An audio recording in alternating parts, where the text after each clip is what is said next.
Okay, so today I'm on lockdown with the canyon build right now. I'm waiting on paperwork, so I can't really do anything else until I get all the paperwork squared away. And then it's 100% mine. I got to get it registered, get it through Connecticut emissions, and then I could start with the LS swap. When it's all registered, I'll do that. But so it's kind of a bummer. I am editing the transmission rebuild video as we speak. Believe it or not, it's in there rendering right now. Some parts of it. So I figured today would be a good day. It's Sunday. Today would be a good day to do some unboxing. And do a tool review. I just recently purchased a Cut 50 plasma cutter off of Amazon. I don't know how it is, so I'm going to review it and test it. I'll assemble it and test it on a few pieces of steel, and I'll video all that so you can check that out. And then I bought this. Oh yeah, this is the Milwaukee M18 chainsaw. So we are going to unbox this baby and we're going to test this out. A little pricey, but I use a chainsaw here probably about 5 to 8 times a year. And I have a pooling that I bought from Home Depot, just like most homeowners do. Well, I don't use it a whole hell of a lot all year, so the gas goes bad, and then I have to pull the carburetor off and rebuild it every time I want to use it. It's ridiculous. So I purchased this. I'm excited. So let me get to the unboxing of one thing at a time. So this is second. This is first. So we will open it up now.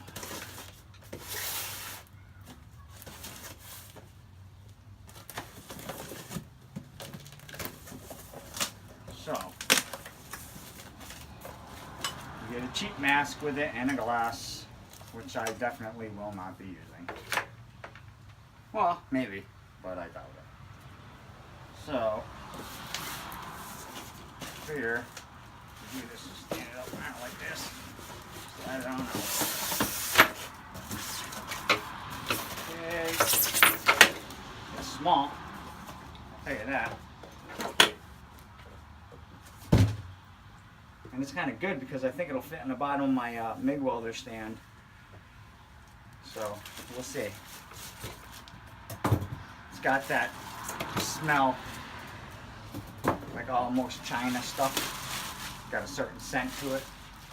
Alright, from what I can tell here, just quickly, here's our torch head and our leads. Here is our ground lead, which is kind of thin gauge wire.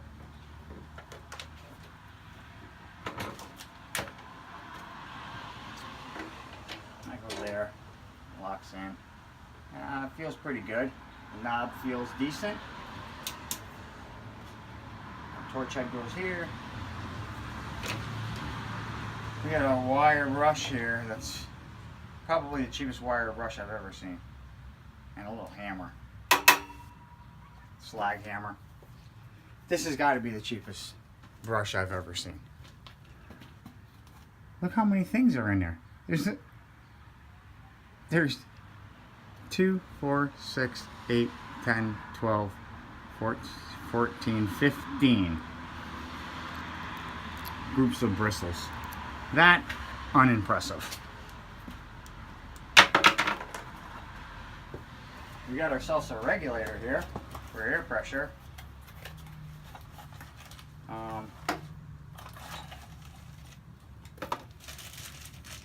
Got some push lock style fittings and hose clamps.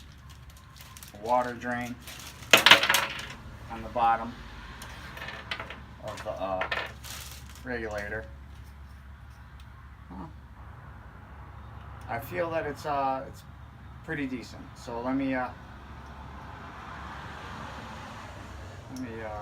try it out here. I'll assemble everything, and then after it's all assembled, then I will we'll test it. That's the air gauge. Okay, so let me do that, and I'll be right back with you. I'll lid off it because I didn't know if you had to switch it to make it 120 or 220 in here, and the yellow and green wire is ground because it's right to the case right here. Okay, and when I open it up, I'm really kind of pleasantly surprised. It's like, this thing is like a goddamn computer. There's like a lot going on in here just to cut goddamn steel. And I read the directions, and it said that it switches it automatically, but I didn't buy it, so I wanted to see firsthand. But yeah, it's pretty amazing. So there it is, with the innards exposed. And I got all the regulator on, the air fitting, ready to go in, regulate the air pressure down. I use my own hose here because I did watch a few YouTube videos on this, and everybody complained that the hose leaked. So I just got my own, put that on my own hose clamps. And I will say this, these fittings that they give you, they do grab the hose really good, like a Parker push lock, but it's terrible for, I put tape on it, thread tape, but it like thread all the way in before. It's supposed to be like an MPT fitting where like a pipe thread, but it went all the way in, buried. So I don't know how good that's gonna seal, but I might have to change that. But anyway, the Cut 50 opened up, so we could take a look at it, and it looks pretty good. So now the testing. So let me put it back together, put a plug on that end, and we're gonna cut some shit. Okay, so what I do when wiring a range plug like this is I take the wire, and it usually has really long leads on them, is I get the range plug, and then I will lay it in here like kind of like this. See what I'm saying? And I will cut them to length. After I get them cut to length, then I will fire up my soldering iron, and I will solder the ends so you get no frays. When they're soldered, you won't get no frayed ends. And you take your terminals that you get you take your terminals like this, and you feed them in here like that, and sock them down tight, and then you just drop it right into the fixture. And then they give you a little green thing that goes in here, so it'll pinch the wire properly. A stress plug, so it won't pull the wires out of the actual plug itself. Big sparks, not good. You'll be arc welding inside here. So anyways, that's what I do. Not telling you to do that, but it's just what I do. So there you go. So they're all tightened up inside here. And it goes in there, and then the stress relief goes in up top here somewhere like that. And you come down, and you basically tighten up the screws here. So it goes like that, and there you go, like that. New too as well. That green stress relief right there, you don't have to use it at all if you have a fat cable wire going into it, or if you have like a medium size, you flip that one way, or if you have a small wire like this, you flip it the other way and it exposes it more. And there you go. That's tight. That ain't coming out. No way. It pinches it perfect. So there you go. So the plug is on it. I am going to get the wand on it, and we're going to start cutting some steel. Be right back with you. Okay, so I got it set up here. Piece of 1/4-inch steel. 1/4-inch steel, and I got a piece of angle iron on here, just as a straight edge, as a guide. And I could run past like this. So I got it at its full max setting. It's at 53. I got my after. That's what this center switch is for. It's your afterglow feature, so it cools the head down after you're done cutting. So this is full blast. So if it's full blast, and this is 1/4 inch, it's a breeze right through it. They say it'll cut up to 1/2 inch. So we're gonna try it. I got my welding helmet on because I didn't bring cut glasses home.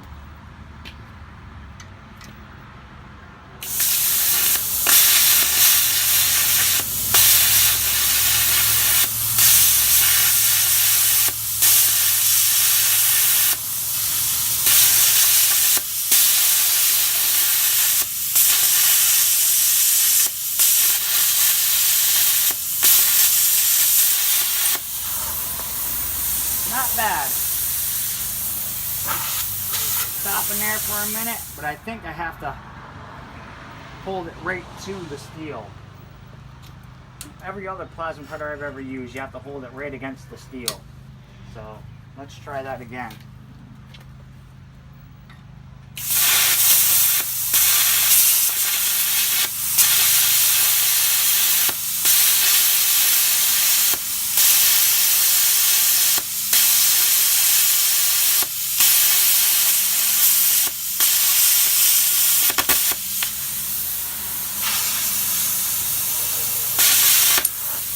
Not bad.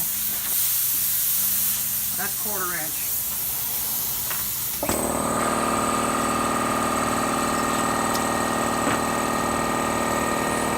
That goes pretty good for 1/4 inch.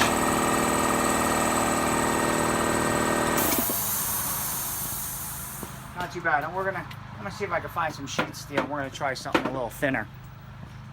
Okay, so this is the closest thing to sheet metal I could find around here. Oh, I guess I got a piece right there. It's a little rusty, but this is the 1/8 inch. Let's try out 1/8 inch.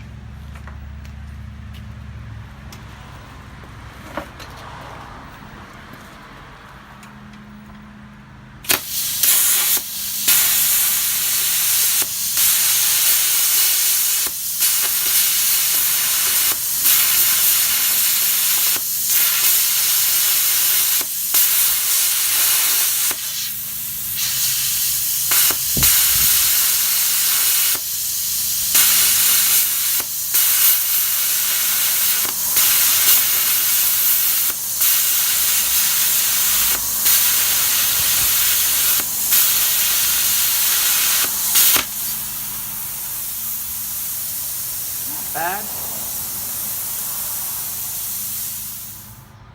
I don't know why I keep stopping like that. That's a little weird. Let me turn the amperage down a little bit. A little like 40.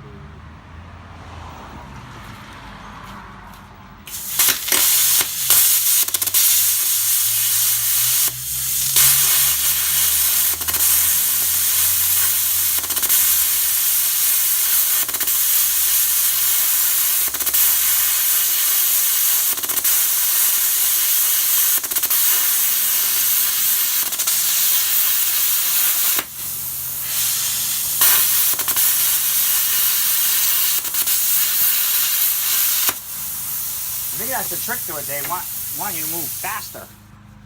That's why it keeps losing that arc. You got to move faster while you're cutting. Unless you're cutting, you know, just small stuff.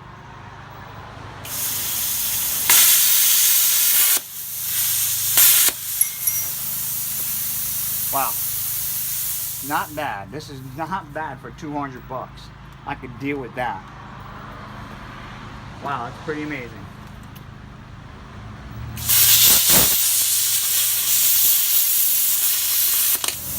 Yeah, that's what they want. They want you to move faster. Well, the machine wants to go faster.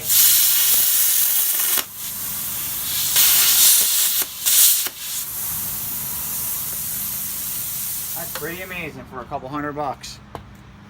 That's perfect for what I need to do, because I'm just doing sheet steel. You know what I mean? For project stuff, or everything I have to do to the canyon is all cut in sheet metal. So this is going to be perfect. I mean, I'll breeze right through it. Now this is 1/8 inch too.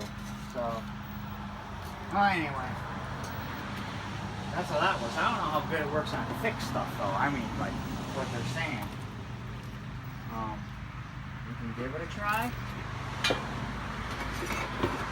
don't want to use that. I don't need that. I need this. I'm not using that.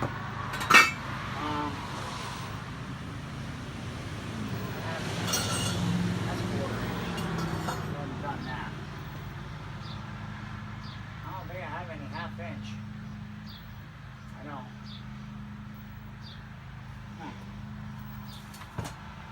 Oh well. So anyways, there's my review. Other than just that one barb fittings being really chintzy and threading all the way in, they're not leaking. So I think a thread tape is probably the stuff. The machine is well built inside. We all seen that. The grip is comfortable. It does have a micro switch here to activate it. The air pressure is fantastic.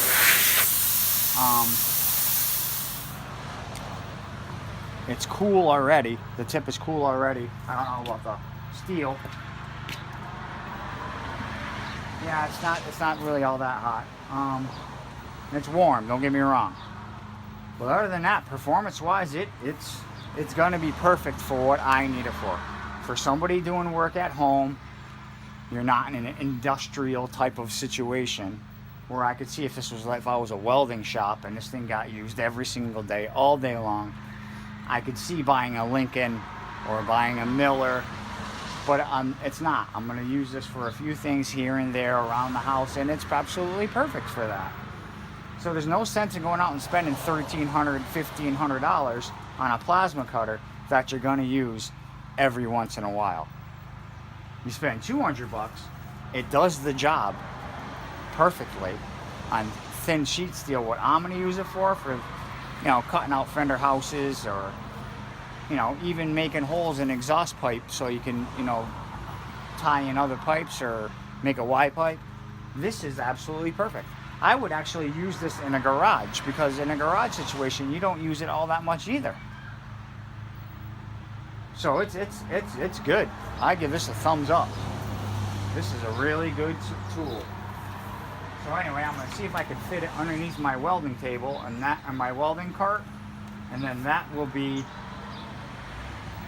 the greatest thing, because my welding cart, I bought it at Harbor Freight. I bought my welder at Harbor Freight. That's the same type of situation. I use it every once in a while. It works flawlessly every time I use it. I had one problem with that, and it was the hose that came with the machine for the argon. It dry rot cracked and it leaked argon when I always shut my tank off, but I noticed that. I put a new piece of hose on it, and it's been absolutely perfect. I've owned it for probably 8 years, and it still looks like brand new.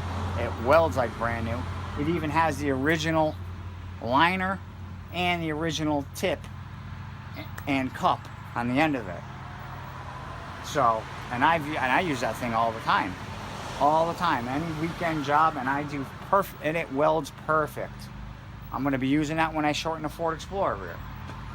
So you'll see it in action, and it welds good, man. You put that thing on high and turn the wire feed up, it lays down a kick-ass bead. I'll tell you that right now. I had to alter the inside to accept the bigger wire wheel, because you only put the small ones in it, like 4-inch. Well, I made an adapter on my lathe so you could fit the 10-pound wire reel. So, anyways, thumbs up on this. Now, the next tool, the Bad Axe. So I will put you on hold, and I'll record the unboxing of that. I just wanted to get you a, here, let me zoom it from you guys back where you're supposed to be. Just want to get you a shot of this. There it is, the cut 50, and it fits. It fits good. If I move, I think I'm gonna move the regulator to the side of the machine over here, so I can see it. You know, see the gauge and everything. But and then it will fit all the way underneath there. But yeah, this is the weld I'm telling you. It's a MIG 151, 220. It doesn't really have too much for heat controls other than minimum and maximum, 1 and 2. But I'm telling you, you put it on 2 and you put it on max and turn this up, and it's ready to party. You can run this at 110. But I've never done it. I've never done it. And you can weld aluminum apparently with it. You have to switch the polarity inside the machine. You make this your hot, and your actual gun is the negative, and you have to get 100% argon, and you can weld aluminum with it. I haven't never tried it, but apparently you can. But that is pretty damn cool. I am going to take that back out of there, and I am going to move the regulator to the side of the machine where it's free and clear of any electronics inside, and then that will fit all the way underneath there. And then I'm on the fence because I don't want these to get pinched.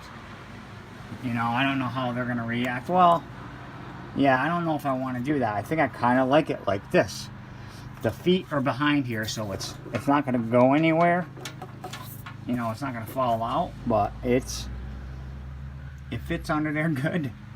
Got a holder for the leads and for the wand, and I got the MIG welder stuff drooped over the side. But a lot of people, they'll take their MIG gun and they will wind this up tight in a circle about a foot diameter. That is the worst thing you can do to a MIG welder lead, because inside here there is a liner for the wire to ride on, and it's kind of looks like a throttle cable, outer sheathing of a throttle cable. But when you coil that up really small, it bends and it breaks all of the liner inside there. And then it virtually becomes useless. Then it'll skip, the wire will skip when you're trying to weld it, be like pop, pop, pop, pop, pop, pop, pop, pop. No good. So always leave big circles with this end, with the wand end, with the gun end. You know, the ground, you can wind it up as tight as you want, but the other end, you want a big circle like this, big circles. Trust me, you'll thank me in the end. Anyway, yeah, I am, you know, I'm thinking about it. I am going to leave that like that. Maybe. I don't know. I'm undecided. Anyway, great plumber machine. It fits underneath there. Everything's all in one. It's both 220. I could plug in either machine and use it on the spot. The lead is nice and long. It's about 10 feet. That's good enough for what I need to do. You know, it's good enough for the girls I date. You know? So, there we go. That's it. Okay. I did decide to switch it up, and I took the regulator off to the back and I mounted it on the side right here for a couple of reasons. One, I could look from the side and see how much pressure is from the side of the cart. Number two, now everything is in the front. So when I go to plug my air hose in, I could just go bloop, plug it right in, turn it on. Still gotta turn it on in the back, but turn it on, and we're ready to party, ready to go. Everything is in the front that you have to deal with. So I'm gonna put it in the cart, and we'll take a look at it there and see how it fits. So now, there she is, all in her glory. MIG welder on the top, plasma cutter on the bottom, a brand new cut 50. Move the regulator to the side, so nice and easy. You can plug your air hose right in the front. Everything goes in the front. Really cool. Power's still in the back, but there's nothing I can really do about that. So, all the plasma cutter cut stuff hangs from the side.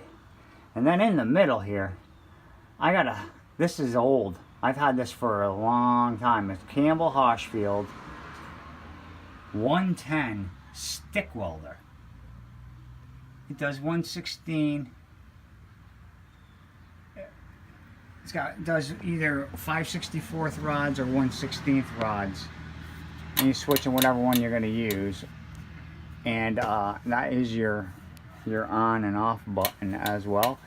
But believe it or not, you use a 1/16 rod and that thing welds pretty good. It's got really short leads, really short. If I took this machine apart and put some thick leads and some quick connects in the front of it, that would be really decent.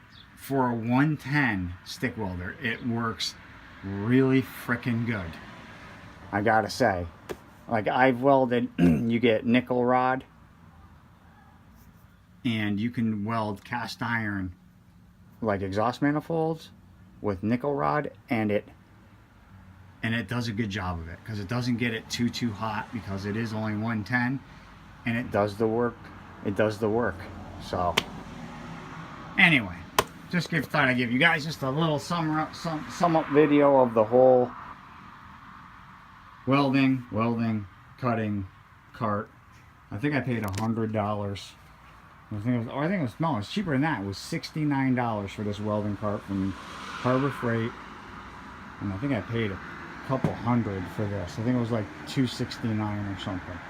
About 8 years ago, 6, 7 years, 8 years ago. I don't know. I don't remember exactly, but it works great. Anyway, there it is.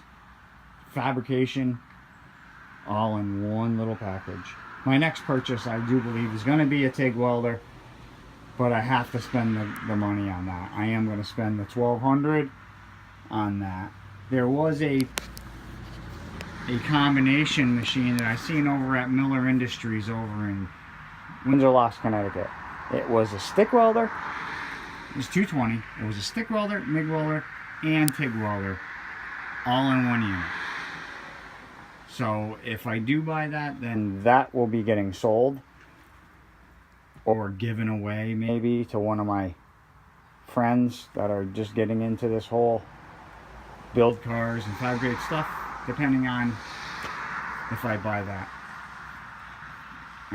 It was a Lincoln machine, I do believe, but it was fantastic. It's a fantastic machine. It does 3 things or 4, yeah, MIG, TIG, and stick, and it's all computer controlled. It's inverter style, like the Cut 50. It's an inverter power supply, but it's all computer controlled. You say what kind of steel you're welding. Oh, it does AC and DC, so you can do aluminum with that machine as well, which is a big thing with me because I need to be able to weld aluminum. So yeah, it's a great machine. I might buy it. That's coming in an upcoming video, but like I said, it's $1,200, so I'm gonna have to do some wheeling and dealing and see if I can come up with that money. Anyway, thank you. Have a good day. All right. So here we go. God, I'm so excited. God damn, I'm so excited. All right. Let's open her up. Oh my God.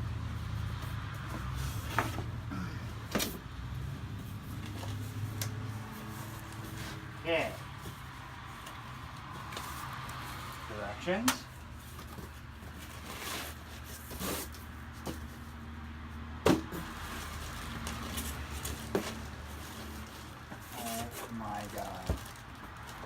Ready for this?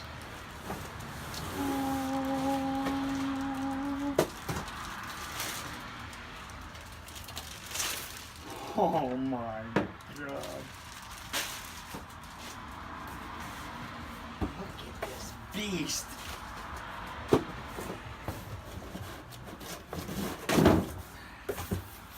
I am a big fan of Milwaukee tools. I've been slowly, well, I wouldn't say slowly, not really slowly. I've been going full tilt with replacing snap-on stuff with Milwaukee. I'll tell you that. I just went through a whole bad relationship with some stuff, you know, and it's just like, you know, you send stuff out to get repaired. You know, you buy a gun and it lasts you, say, you know, the warranty's only like a year off the tool truck. Oh my God, this thing is gigantic. Look at the size of the battery in this mother. Whew.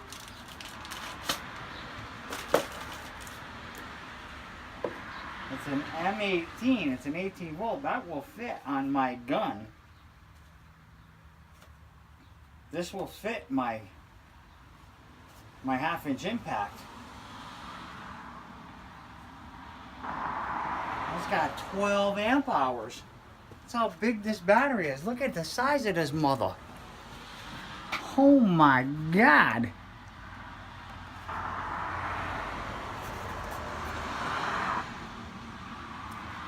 It's only got one light, so it's not fully charged, which is fine. I gotta charge it anyway. But I got a rapid charge charger, which I'm actually gonna bring to work. Nah, I don't really need it at work. I'd rather have that here, I guess. But yeah, you take your battery and you slam it in there, and you fill your bar and chain oil here.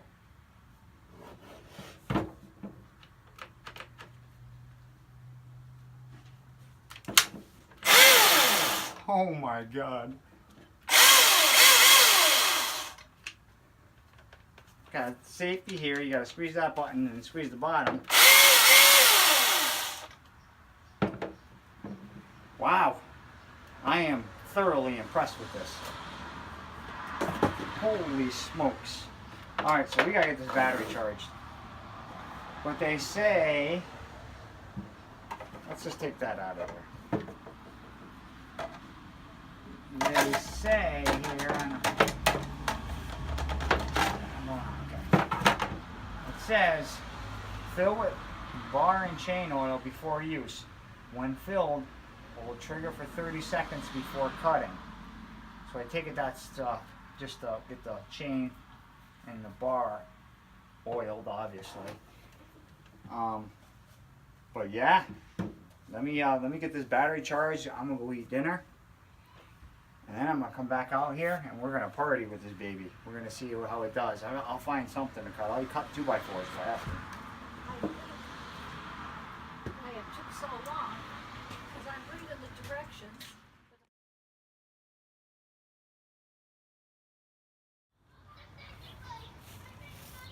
Alright, here we go.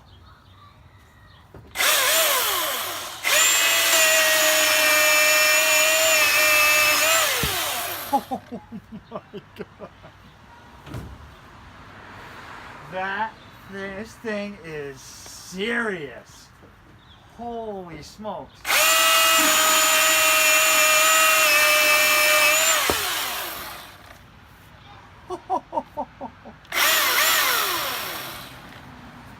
Oh man. Roger.